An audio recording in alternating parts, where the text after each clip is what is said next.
Hey, Dr. Berg here. In this video, we're going to talk about blood sugars. Okay? Very, very, very important, yet very misunderstood. If you have diabetes, if you have hypoglycemia, which is low blood sugar, if you're concerned about preventing those, you want to watch this video. Now, here's how it works.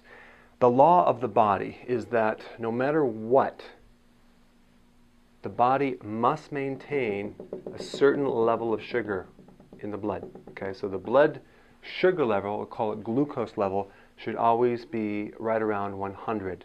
Now, if you want to know the units, I think it's milligrams per deciliter, but don't worry about that.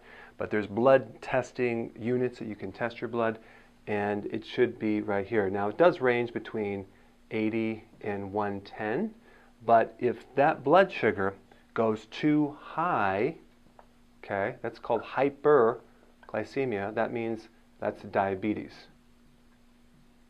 Okay? If the blood sugar is too low, that is called hypoglycemia. Okay? So the goal for the body is to maintain blood sugar of 100. So it'll do everything. It'll tear the body apart. It'll break down your muscle protein with one goal is to maintain normal blood sugar. So almost everything you eat eventually breaks down into glucose or sugar, okay? Even foods that are not sugar. Even protein and fat will break down, and then you're going to build it, the body will build it back up into sugar. So sugar is used for fuel and nourishment to the cells. So the way it works is this. You have this huge organ here called the liver. The liver is on the right side of your body. It's about 3.5 pounds, the size of a football. And then we have this tiny organ right here, which is called the pancreas. And that's right here, and right below the left rib cage. Now, these two organs reciprocate, and what I mean by that is they have a mutual relationship. They coordinate. They kind of control the blood sugars, okay? But the liver is the most ignored piece of the puzzle in diabetes, which we'll get into, simply because here's how it works. The liver controls blood sugar when you're not eating. And the pancreas controls blood sugars when you eat. All right? And they go back and forth and back and forth. So what the pancreas does is it makes a hormone. It's called insulin. And it basically what it does is it gets the sugar out of the blood. Okay, so it takes it out. It reduces blood sugar. Okay, so there's hormones that lower that sugar. All right, that's when you're eating because you just ate and you're flooding the blood with sugar. Even if you don't eat sugar, because everything turns on to sugar eventually. Now, when you're not eating, we need to kind of raise the sugar. So your liver will put sugar into the blood. Okay? So it goes in. All right? So, and it does it through a hormone that's very similar to insulin, but it does the opposite. And they call that insulin-like growth factor. So it's an insulin-like hormone, but IGF, don't even worry about that right now. Just realize there's a hormone that basically, and where it gets the sugar is it gets the sugar from two sources. One is the muscle and the liver, okay? And that's basically stored sugar, okay? So in other words, your body has stored sugar. And the word for that is glycogen. That's basically a bunch of sugars that's stored in the body so you can use it fast, okay? And it also gets it from fat, all right? So those are the two sources that you're tapping into. So obviously that's the goal, is to be able to lose fat or tap into fat, but that's the purpose of fat, is to act as a storage so you can use it when you're not eating, okay, or starving, or exercising, or fasting, those things. So the liver basically takes that fat and it converts it into sugar, and it puts all the sugar back in the blood to keep that 100. But first it goes after the stored sugar. So this is number one, and this is number 2. So in the presence of any stored sugar or any sugar at all, this fat will not be used at all. The body does not like to burn fat in normal situations unless there's no sugar there, okay?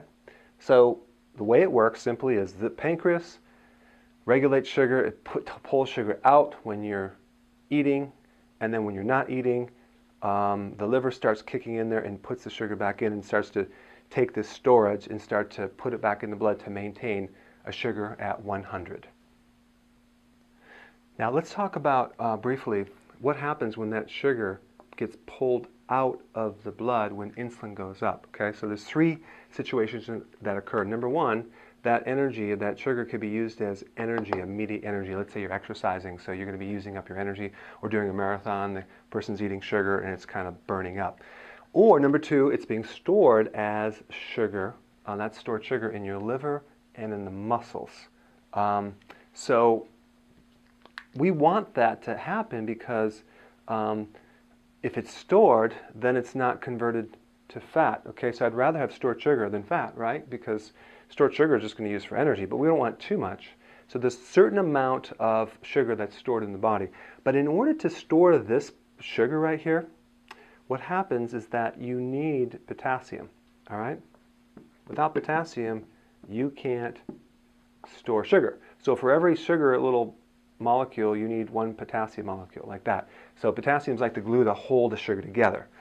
So with low potassium levels, the person will start craving sugar. Why? Because they can't store sugar. So they crave sugar. Why? Because the sugars are going down and the body's telling you, give me that sugar. So the symptom of cravings means your body has low blood sugar and it's really low potassium. So what happens when people crave sugar? They go eat sugar, right? What they should consume is potassium. Now the problem that most people have is they don't really know how much potassium they need on a daily basis. An average body needs 4,700 milligrams. That's a lot. In fact, 1 banana is 400, so you'd have to have 10 bananas. That's not going to work. So we really need, our bodies need 7 cups minimum of vegetable every single day. Now, if you're doing 1 cup or 2 cup, it's not going to cut it. And if you're taking a pill, it's like 40 milligrams. You have to have like 100 of them. So we want to do the vegetables. So you can do the kale shake for breakfast as part of it, and then have your eggs, whatever. And then for lunch, have this huge salad. For dinner, have some more vegetable. But we really want to shoot for 7 cups. And if you're at all interested in managing or improving your blood sugar issues, this is a must, especially if you have diabetes. Okay, so we want stored sugar. And then also, if there's too much sugar to be pulling out, and that sugar's not being used as energy, and you don't have potassium, guess what? It goes right to fat. So it's being converted to fat. So that is one relationship between potassium and fat. If you don't consume enough vegetables or potassium, you tend to gain more fat. All right, so those are the 3 things that occur with where the sugar goes after you consume sugar and the spike of the hormone insulin from the pancreas. Now the next point has to do with what is diabetes. Diabetes is a condition where your body has no longer been able to regulate the sugar in here. And it comes from consuming, obviously, too much sugar. That's the most common cause. But here's the thing. Diabetes type 2 is a less serious diabetes. Type 1 is a more serious type of diabetes. So type 2 is really a problem with the liver because what happens is they take a drug called glucophage, or another name for it, metformin, and what all that does is it makes the cells in the liver more receptive or receiving more insulin. So they work on the receptors in the liver, okay, receptors. So they increase the conductivity of insulin. So each receptor in the liver for insulin becomes magnified. And there's 200,000 receptors for insulin for every liver cell that you have. So if you can imagine, really what diabetes type 2 is, it's insulin resistive, whatever you want to call it. So I guess the best analogy, let's say you had a bunch of telemarketing people call your house over and over and over every day for a year. You're not going to pick up anymore, okay? You're not going to keep picking up every time they call. You're going to be a bit resistive to that communication. So that's what diabetes type 2 is, being very resistive to insulin, and then they take this drug called glucophage, which basically makes it more, it picks up the phone a lot more. So then now we can receive that insulin communication and thus lowering the blood sugar, okay? So the diabetes medication lowers the blood sugar. So usually because these diabetes, it's a high sugar state. And the problem is that if you ever have a low blood sugar and you take these medications, it's going to make it worse because you're going to go even lower. So you don't want to take medication if it's too low or normal, only when it's too high. And the problem, when the blood sugar goes low, many times people are taking sugar pills, which basically make the problem worse because now you're going to spike the insulin too high. We're trying to avoid that situation. Now, type 1 diabetes is not a liver problem. It's a long-term chronic problem of the pancreas. And now the cells of the pancreas that make insulin are exhausted. And they pretty much just stop working. So therefore no insulin is being produced. Therefore the sugar goes higher and higher and higher and higher. And so then now they need insulin injections to lower the sugar, and they have to keep taking it through the day. They have time release and all sorts of things. So that is the difference between these two. Type 2 is the liver, type 1 is the pancreas problem. This is worse because now you don't make any insulin. Type 2, you do make insulin, but it doesn't work in the liver. So that's the relationship between the two. And then the real underlying cause, our bodies are not designed to consume 149 pounds of sugar per year. Our bodies are not designed to consume as much sugar as we're eating. I mean, even baby food is loaded with high fructose corn syrup. You have all this juice that the kids are fed, and what we consume, the sodas and all that, we have way too much sugar. And the cells just are not designed to handle that, and it puts it right into an exhaustive state. So you have a lot of people going right in diabetes, but you need to understand where the source is. And so the next part I'm going to show you some even deeper information on that little cycle. Okay, now check this out. We talked about the liver and the pancreas, and the hormone in the liver and the hormone in the pancreas. What's fascinating is that this hormone is 100 times bigger than insulin as far as quantity of hormone. In other words, the ratio is 100 to 1 as far as the work that's done. The majority of work of establishing blood sugars is done by the liver, yet very few people emphasize the importance of the liver in maintaining blood sugars. It is one of the most important things to keep healthy when you're trying to establish blood sugars, simply because the quantity of work that the liver does is 100 times bigger than insulin. But everyone focuses on insulin. Now how did that happen? Why don't doctors know about this? Why don't they make this more available? Because and I found this, I looked at the units that they measure this hormone in the liver, it's called IGF. The units are different than insulin. So in other words, they measure this hormone, what's called nanograms, and this hormone by micromoles.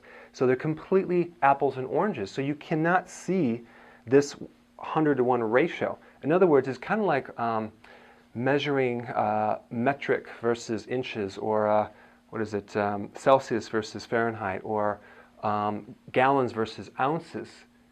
When you're measuring two things that work together, they have to be the same units. And if they're not the same units, you're going to miss the fact that this liver is 100 times more important than the pancreas ever was. Now, what's the significance of that? How can we use that information? Well, all we have to do, simply, if we want to improve the function of the blood sugars and correct diabetic conditions, is increase the liver. If you just increase the liver by 20%, you take 80% of the stress away from the pancreas. You create a tremendous relief on that blood sugars. And so remember, the insulin cells that are actually exhausted are overworking because of all the sugar coming in there. So what we're trying to do is reduce the stress on that cell to salvage that. So the significance is all you have to do is improve the liver by a little bit to take a lot of pressure off this pancreas here, simply because this is where this needs to do its lion's share. And so that leads to what most people have is liver damage, but it won't show up on a blood test till later in life. So when you damage the liver by consuming too much alcohol or too much cooked foods or junk foods, or even not enough vegetables, because the way to repair the liver is through raw vegetables, and that is why I start everyone out on the liver enhancement in my book, Chapter 10, because if you improve the liver function, you actually can help a lot of different problems. Also, age.